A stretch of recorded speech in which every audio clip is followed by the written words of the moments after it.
Salams and welcome. Thank you for joining me in the English reading of the Quran, translation and commentary by Abdullah Yusuf Ali, published by the IPCI, the Islamic Propagation Center International, from Durban, South Africa.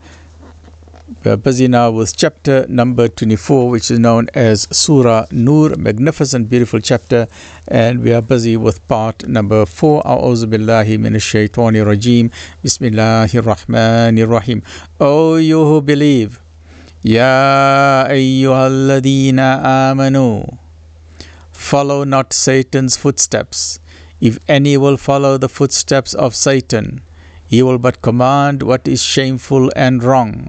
And were it not for the grace and mercy of God on you, not one of you would ever have been pure. But God does purify whom He pleases, and God is one who hears and knows all things. Wallahu Sami'un Alim. Allah is one who hears and He knows all things.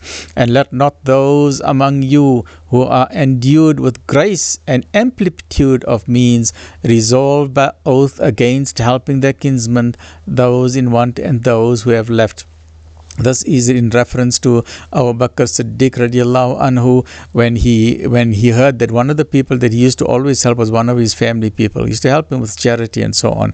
But the same man that he used to help, he was the one involved in the slander against Aisha radiallahu anha. And then Hazrat Abu Bakr Siddiq, the father, got so angry, we are all human beings. I would do the same thing as well. And he said, you know what, I will never help you again. I used to help you so much, and you did this to my daughter.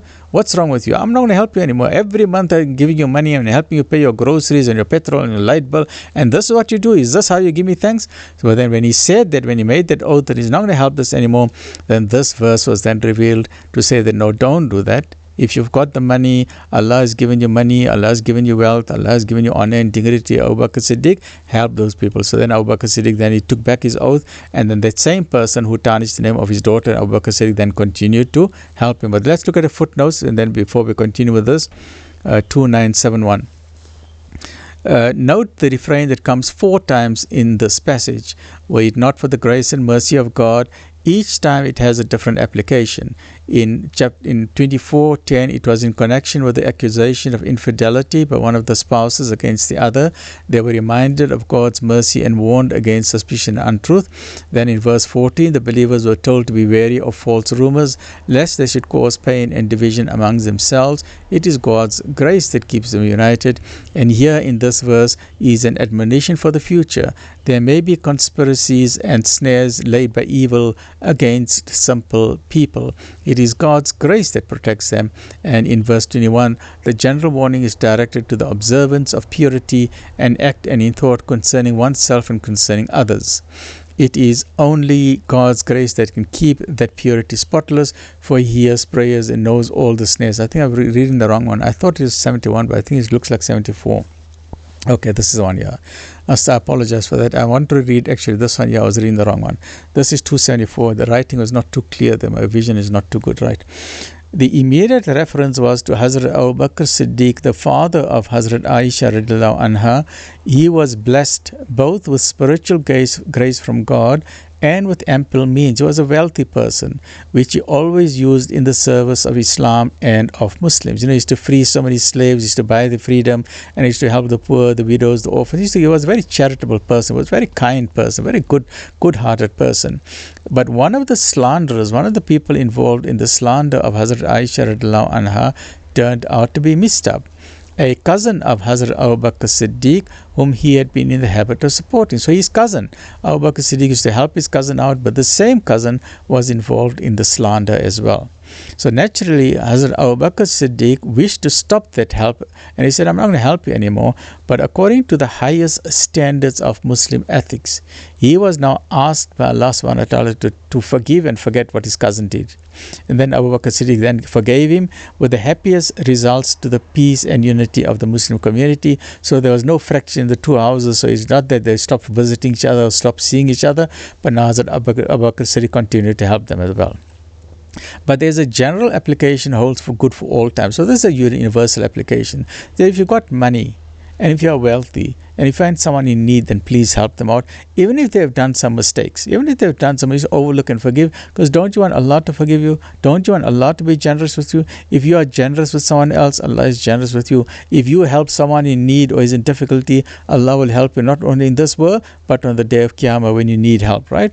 So a generous patron should not, in personal anger, withdraw his support even for serious faults if the delinquent repents and mends his ways. If Allah forgives us, who are we to refuse forgiveness to our fellow beings, right? So let's continue with this wonderful wisdom in this chapter. Amazing chapter. That's why I love this chapter. There's so much social lessons we can learn of how to have a wonderful community, right?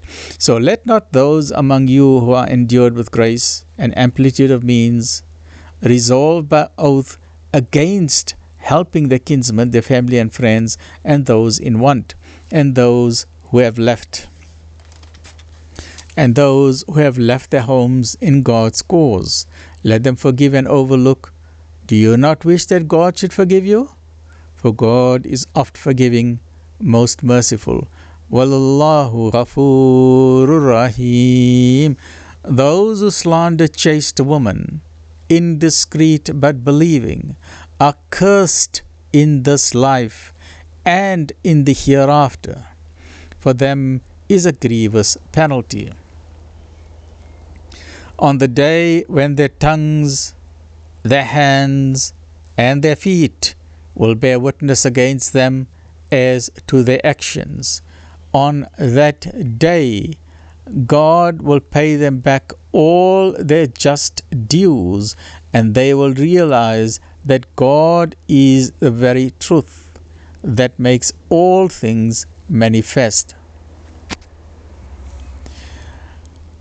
Women impure are for men impure, and men impure are for women impure, and women of purity are for men of purity, and men of purity are for women of purity. These are not affected by what people say. For them there is forgiveness and a provision honorable. Join me in the next episode as we are continuing with this amazing chapter, Surah 24 of the Quran, Surah Nur, known as Surah of the Light. Stay well, look after yourself. Alhamdulillahi Rabbil Alameen.